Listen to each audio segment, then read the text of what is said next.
Hi everybody, I'm David Marler. I am the course coordinator for this class and I am also one of the teachers, and I'm going to give you a quick introduction to the course Culture and Literature 3.2 Advanced English Literature and Film, or Culture and Literature for Deep Degree Advanced English Literature and Film. It's really important that you watch this video because we're going to give you instructions on the course, the books, films, and short stories that you have to read, the way that the test looks, how to prepare for this test, and finally, if you have any questions, you'll be asked to ask them to your teacher during your first class. First, I'd like to take you through all of the things that you're going to have to read for this course, because it's, of course, extremely important that you understand exactly what's expected of you. So first, we can go through the list right here in course content and course organization.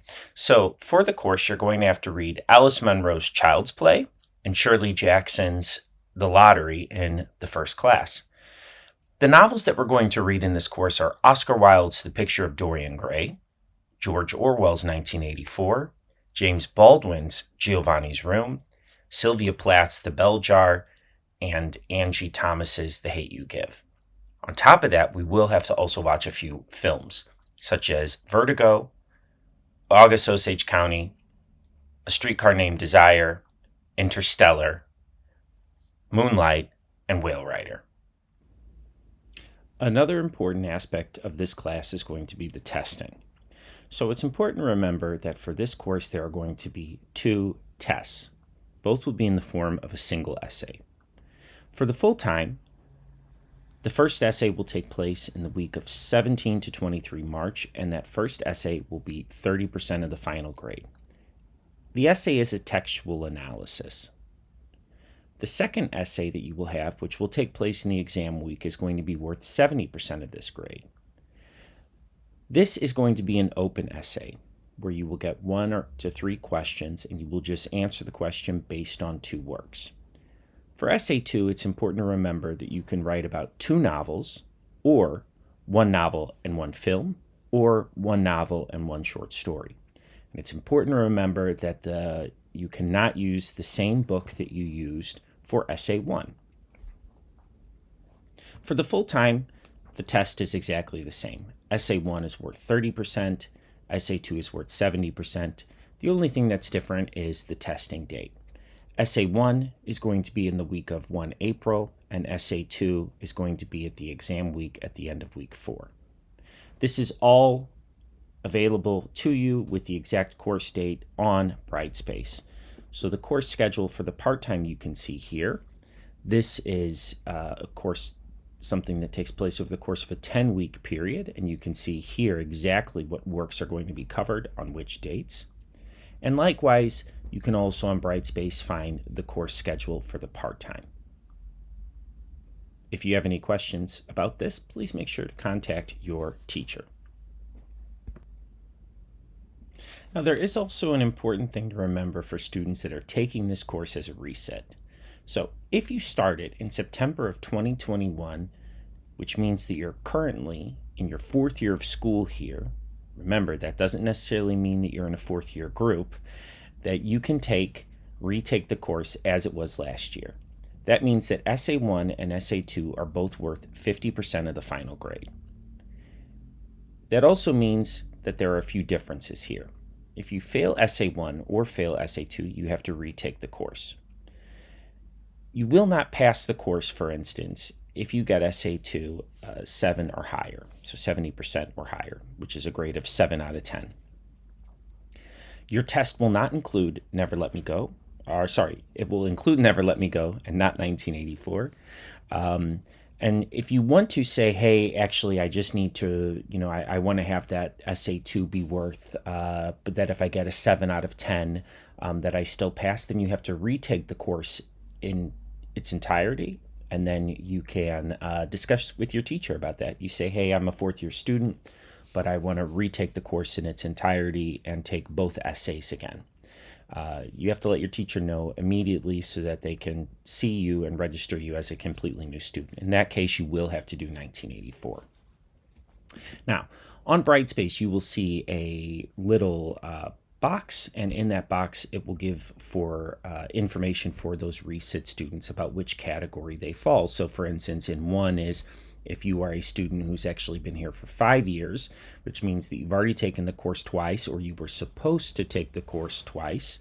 In that case, you have to retake the course. So if you started in, for instance, September of 2020 or earlier, you have to retake the entire course regardless of what your grade was. And because of this, the old grades that you had no longer count. However, if you started in 2021 and you failed SA1, then you have to retake SA1 this year. If you failed SA2 last year, then you have to retake SA2. And if you failed both SA1 and SA2, then you have to retake both. Remember that especially if you fall into that fourth category, that you have to contact your teacher if you want to retake everything and retake the course anew. If you do that, then please remember that any grades that you had last year will no longer count. You will retake the course and you will expect it to be to attend at least 80% of all of the classes. Now, another part that I want to take you through is how to prepare for the final exam. This is going to be important for all of you. So when you're taking either SA1, which will take place in the middle of the course, or SA2, which takes place in the exam week, you'll want to prepare and you'll want to know beforehand what the essay looks like. So let's look at that really carefully. Now, on Brightspace, at the bottom, you will see here a tab that says Exam Practice. Once you click on it, here you will have a tab for both SA1, which is the textual analysis, worth 30% of the grade, or SA2, which is the open question, which is worth 70% of the grade. What you can do here is you can click on the tab and it will give you some instructions on how to prepare. So SA1 is going to be a text where you are going to look at a single text from one of the books or short stories, and you're going to be given several prompts that will help you write a question, write an essay about this text. So in SA1, you will receive a specific text that you're going to analyze. You will also receive some prompts or questions or specific things that you're supposed to analyze within the text. It's important to remember that you have to primarily focus on the excerpt that you have been given, but that you'll be expected also to link this excerpt to other important parts of the novel. What we then give you is we give you a practice essay. So this is something that you can do on your own to help you prepare for SA1. In this case here, you can do this at home or in class. Your teacher will give you instructions on how to do this, but you will actually do this and take about 90 minutes. What you will have here is we have a text from one of the books that you read, and you can see here with the word Winston that we're talking about 1984. And as you can see, all of this stuff that's blue highlighted here is stuff that I highlighted when I took this mock exam to kind of help you guys out. So what you have here is you have a text, you will read it, and then at the bottom you are given prompts. So it says that you have 90 minutes to answer it and that you have to write an essay of about 500 to 700 words, and you have to address the following points. What work does it come from, and why is this text important to the book in its entirety? What tropes are used by the author to convey ideas, attitudes, and feelings? You may be asking yourself, well, what is a trope? You can look here in the glossary of literary terms. Finally, how do the symbols in the text relate to the greater themes in the novel? So for this, if you're coming into the exam, you have to know what a trope is. You also have to kind of know what the symbols are of 1984, how to look for symbols in a text. And you have to know what the major themes are of 1984, and you have to write an essay. So right here, you can see you can also download a PDF. And then what you're going to do is you're going to then take this mock essay 1 on Brightspace. Now, once you've answered it and you've turned it in, you can download this document right here.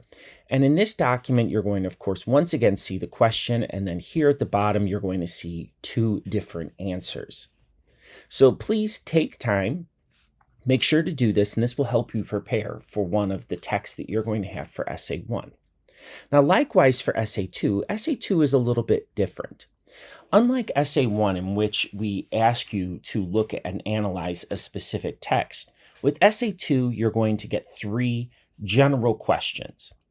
And the only rules that you have for Essay 2, I've already gone over, is that you can either use 2 novels, a novel and a film, or a novel and a short story, and you cannot use the same novel that you used for Essay 1 that was given to you. So in this case, if you had that question about 1984, it means that you can use any of the text for Essay 2 except for 1984. What you get is you get 3 major questions. Like, contrast is often necessary to hold the attention of readers. How and with what effects do 2 writers have you studied use contrast? Number 2 is coming-of-age stories are ones which present the psychological, moral, and social shaping of character. Discuss how the protagonist develops in 2 works you have studied. And the third one is demonstrate how a comparatively insignificant event can take on considerable importance in 2 works that you have studied. So in Essay 2, which you'll take during the exam week, you'll choose one of these 3 questions. And once again, you're going to write an essay of about 500 to 700 words on it. And with Essay 1 and Essay 2, on Brightspace, we have many instructions that you can look at that will kind of help you and give you tips on how to prepare for this. And likewise here, you're going to get an example. In this example, I want you to write an essay based upon this one question right here. And once you've turned it into Brightspace, we will then give you sample answers that you can look at and that you can analyze. Now, here's an AI tip. If you actually want to kind of get a good preparation for this, what you can actually do is take and copy and paste these 3 questions. Go to, for instance, ChatGPT and say, hey, ChatGPT, here are 3 sample exam questions on my literature course. Can you make another 3 for me? Choose one of those and try it out. It's important that you practice with these questions a lot, and you'll be guaranteed then to get a good grade for the final exam. So that is the introduction to this course. If you have any questions whatsoever, please contact your teacher during your first class, and he or she should be able to help you with any questions that you have. The information that is in this video will not be covered in class, so it's really important to make sure that if you have any questions, you write them down right now so that you can discuss them with your teacher at a later time. Good luck.